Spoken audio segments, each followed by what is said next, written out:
നമുക്കറിയാം കഴിഞ്ഞ ഒരു 12 വർഷക്കാലം കൊണ്ട് നമ്മുടെ രാജ്യത്തെ വിദ്യാഭ്യാസ മേഖലയെ എങ്ങനെയെല്ലാം തകർക്കുവാനായി കഴിയുമോ അങ്ങനെയെല്ലാം തകർക്കുവാനായിട്ടുള്ള വലിയ ഗൂഢമായിട്ടുള്ള ലക്ഷ്യങ്ങൾ ഘട്ടം ഘട്ടമായി നടക്കുകയാണ്. നാം ഓർക്കേണ്ടത് SFI രാജ്യം ആവശ്യപ്പെട്ടുകൊണ്ട് നടത്തുന്ന ആദ്യ സമരമല്ല. നേരത്തെ നമുക്കെല്ലാം അറിയാം, നിങ്ങൾ മാധ്യമങ്ങളടക്കം വലിയ വാർത്തകളാക്കിയിട്ടുള്ളതാണ് നീറ്റ് പരീക്ഷയുമായി ബന്ധപ്പെട്ട വിഷയങ്ങൾ.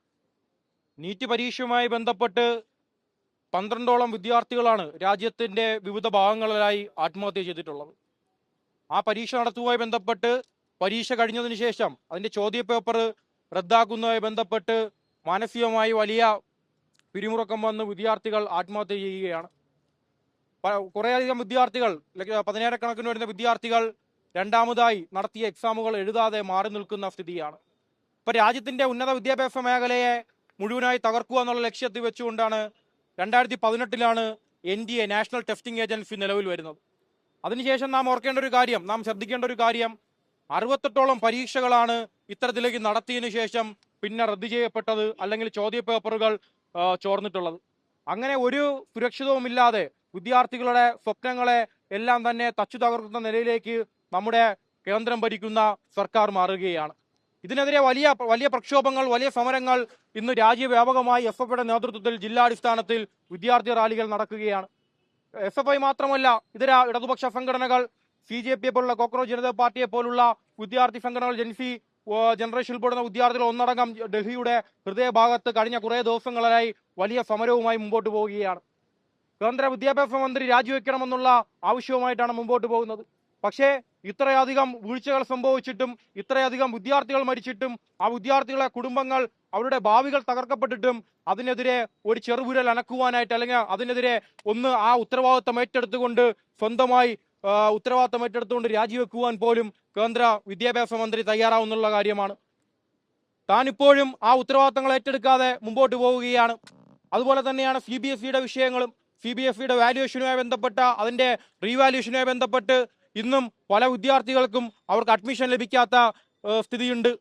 അങ്ങനെ വലിയ പ്രതിസന്ധി രാജ്യത്തെ വിദ്യാഭ്യാസ മേഖലയും രാജ്യത്തെ യുവാക്കളും മറ്റുമെല്ലാം നേരിട്ട് പോയിക്കൊണ്ടിരിക്കുകയാണ്. പക്ഷേ ഇതിനെതിരെ പ്രതികരിക്കുവാനോ മറ്റും ആരും തയ്യാറാവുന്നുള്ള കാര്യമാണ് നാം ഏറെ ഗൗരവത്തോടുകൂടി കാണേണ്ടത്. ഇപ്പോൾ നമ്മുടെ കേരളത്തിലെടുത്ത് പരിശോധിക്കാം.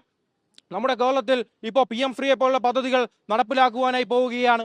പക്ഷേ അങ്ങനെ നടപ്പിലാക്കുമ്പോൾ, അല്ലെങ്കിൽ ഇങ്ങനെ ഇത്തരം വിദ്യാർത്ഥികൾ വലിയ ദുരിതങ്ങൾ അനുഭവിക്കുമ്പോൾ അതിനെതിരെ ഒരു വാക്ക് മിണ്ടുവാനായിട്ട് കേരളത്തിന്റെ മുഖ്യമന്ത്രിയോ ഉന്നത വിദ്യാഭ്യാസ മന്ത്രിയോ തയ്യാറാകുന്നില്ല എന്നുള്ള കാര്യമാണ്.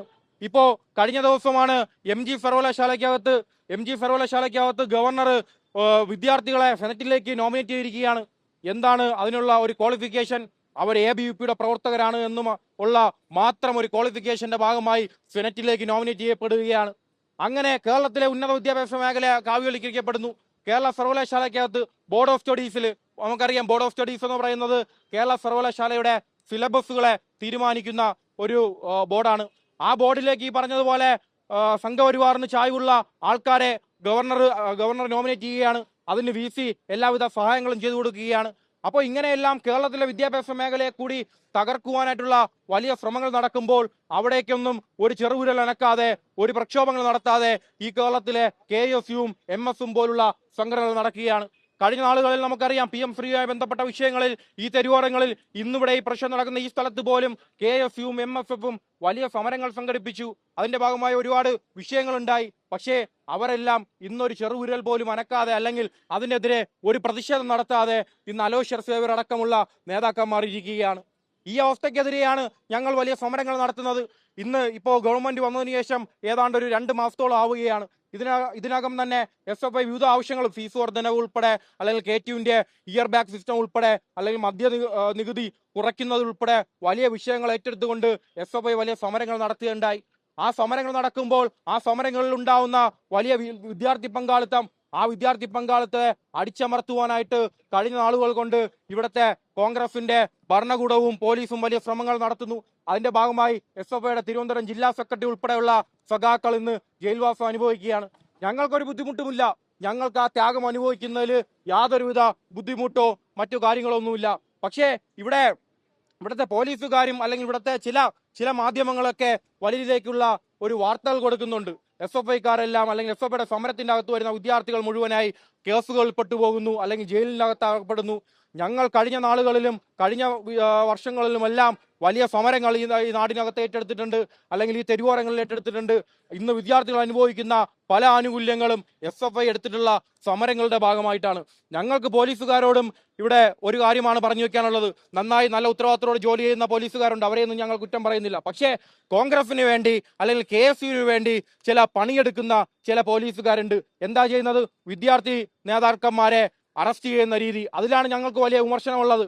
അവരൊരു നോട്ടീസ് നൽകിയാൽ വിളിച്ചാൽ സ്റ്റേഷനിൽ ഹാജരാകുമെന്ന് അറിഞ്ഞിട്ട് പോലും അവരുടെ വീടുകളിൽ കയറി ലോക്കൽ കമ്മിറ്റിയുടെ പ്രസിഡന്റ് ഉൾപ്പെടെയുള്ള സാധാരണക്കാരുടെ വിദ്യാർത്ഥികളുടെ വീടുകൾക്കകത്ത് കയറി അവരുടെ മാതാപിതാക്കളെ ഭീഷണിപ്പെടുത്തി അവിടെയുള്ള അവരുടെ അമ്മയും പെങ്ങളുമാരെയൊക്കെ വലിയ മോശപ്പെടുന്ന തരത്തിലേക്ക് ഭീഷണിപ്പെടുത്തി സംസാരിച്ചുകൊണ്ട് വീടിനകത്ത് ഒരു അന്തരീക്ഷം ഒരുക്കിക്കൊണ്ട് അവരെ അറസ്റ്റ് ചെയ്യുകയാണ്. എന്തിനാണ് ഇങ്ങനെ ചെയ്യുന്നത്? കഴിഞ്ഞ ദിവസം SFIയുടെ ജില്ലാ സെക്രട്ടറി അറസ്റ്റ് ചെയ്തപ്പോൾ റോഡിൽ പൊയ്ക്കൊണ്ടിരുന്നപ്പോൾ വണ്ടി ബാക്കിൽ നിന്ന് ചേസ് ചെയ്ത് വന്നുകൊണ്ട് ഫ്രണ്ടിലെല്ലാം കുറുക്കിട്ടുകൊണ്ട് ആ സഖാവിനെ അറസ്റ്റ് ചെയ്യുകയാണ്. എന്തിനാണ് ഇങ്ങനെ ഒരു സമീപനം എടുക്കുന്നത്?